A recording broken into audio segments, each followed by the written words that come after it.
सोचिए एक ऐसी जगह जहां दौलत और कर्ज एक साथ रहते हैं, जहां विज्ञान और आस्था के बीच की लकीर मिट सी जाती है।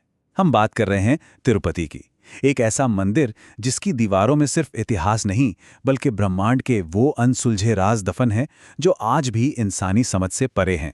तो चलिए सबसे पहले बात करते हैं पैसों की। इस मंदिर की कुल संपत्ति 2.5 लाख करोड़ रुपए से भी ज्यादा है। जी हां, आपने सही सुना। इतना पैसा कि दुनिया के कई देशों का सालाना बजट भी इसके आगे छोटा पड़ जाए। सोचिए, 11 टन से भी ज्यादा सोना और हर महीने सैकड़ों करोड़ का चढ़ावा। लेकिन इतनी दौलत के बावजूद यहां एक बहुत बड़ा पैराडॉक्स है, एक गहरा विरोधाभास। और यही इस पूरी कहानी की सबसे रहस्यमयी कड़ी है।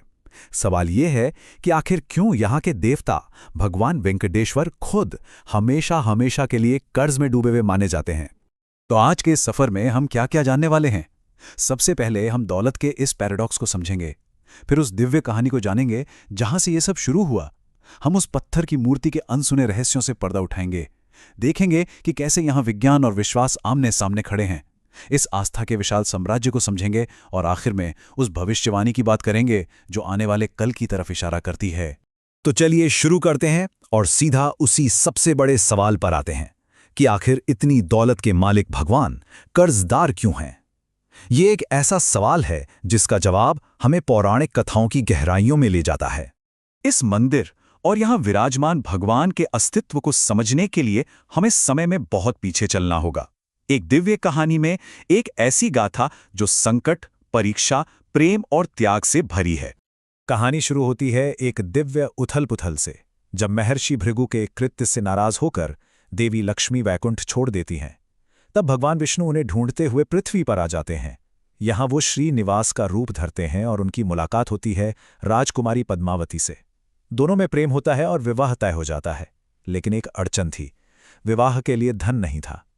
तो श्रीनिवास ने धन के देवता कुबेर से एक बहुत बड़ा, एक दिव्य कर्ज लिया और वचन दिया कि वो कलयुग के अंत तक इसका ब्याज चुकाते रहेंगे। लेकिन जब देवी लक्ष्मी को इस विवाह की खबर मिलती है तो वो श्रीनिवास से जवाब मांगती हैं।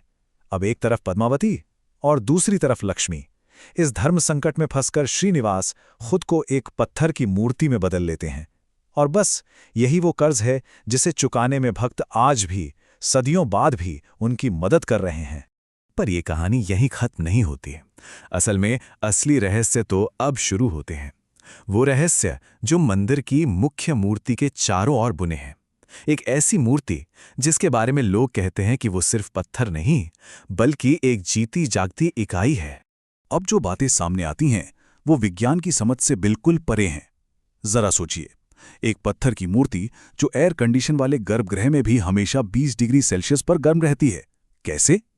एक ऐसी मूर्ति जिससे सच में पसीना निकलता है, जिसे पुजारी हर रोज पोंछते हैं।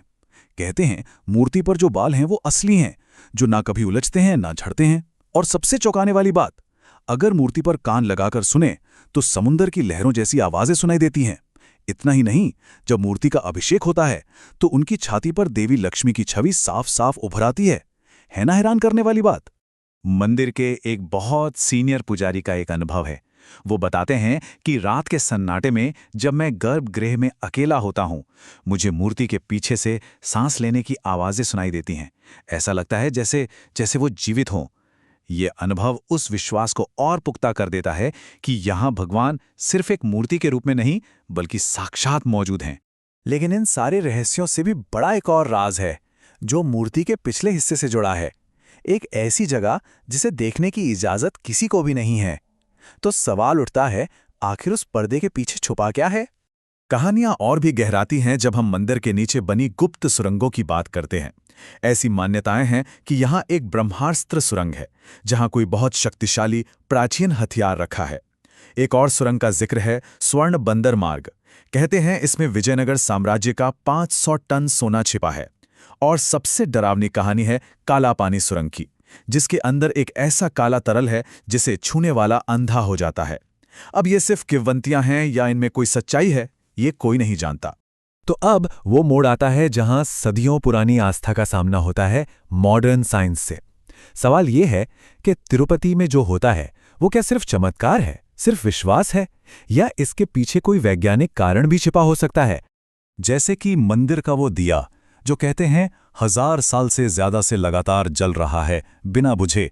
आस्था के हिसाब से ये एक दिव्य लौ है, पर विज्ञान, खासकर डीआरडीओ की एक थ्योरी के मुताबिक ये एक खास तरह के हर्बल तेल, अमृत तुल्य और देवदार पेड़ की छाल से बनी बाती से जलता है।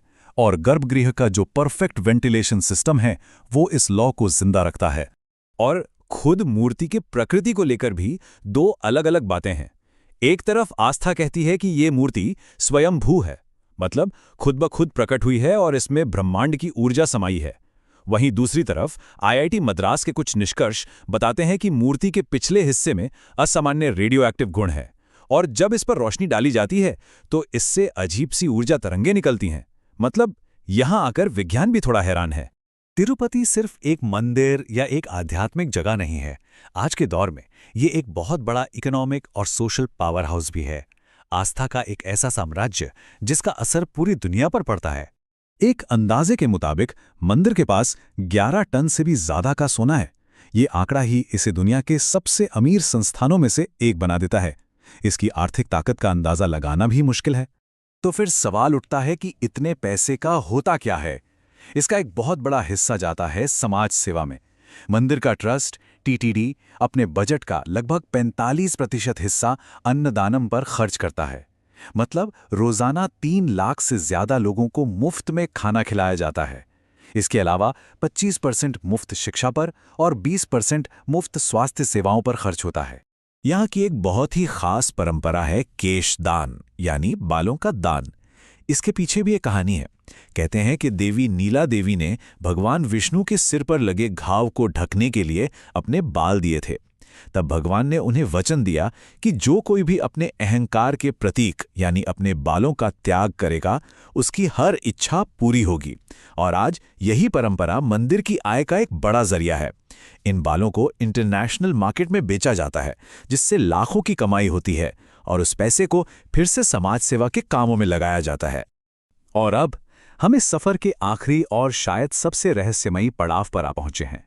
एक ऐसी भविष्यवाणी जो हजारों साल पुराने ग्रंथों से निकलकर आज की साइंटिफिक रिपोर्ट्स तक पहुंच गई है। क्या ये आने वाले वक्त के लिए कोई चेतावनी है? अब एक ऐसे दावे की बात करते हैं जो इस पूरी कहानी को एक अलग ही लेवल पे ले जाता है। इंटरनेट पर एक कथित लीक्ड रिपोर्ट की बहुत चर्चा है, जिसे प्रोजेक्ट गरुड़ का नाम दिया गया है। अब ये रिपोर्ट कितनी सच्ची है ये कहना मुश्किल है, लेकिन इसके दावे चौंकाने वाले हैं।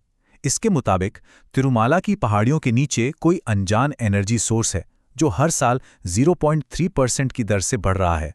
वहां की चट्टानों में एक ऐसी धातु मिली है जो उल्कापिंडों जैसी है। और तो और वहां लगे सिस्मोग्राफ दिन में 3 बार ओम जैसी आवाज रिकॉर्ड करते हैं। ये रिपोर्ट 2035 तक यहां से एक बड़े मैग्नेटिक स्टॉर्म यानी चुंबकीय तूफान की भी भविष्यवाणी करती है। मैं फिर दोहरा दूं, इस रिपोर्ट की सच्चाई पर कई सवाल हैं, पर इसने रहस्य को और भी गहरा जरूर कर दिया है। और शायद इन्हीं सब वजहों से तिरुपति को कलियुग वैकुंठ भी कहा जाता है। मतलब इस कलयुग में, इस अंधकार के युग में, ये भगवान विष्णु का धरती पर घर है, विश्वास करने वालों के लिए एक आखिरी पनाहगाह।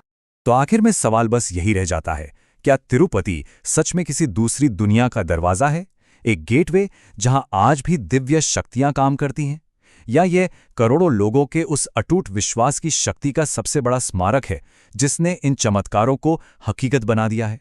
इसका जवाब शायद विज्ञान और आस्था के बीच की धुंधली सी लकीर पर ही कहीं लिखा है।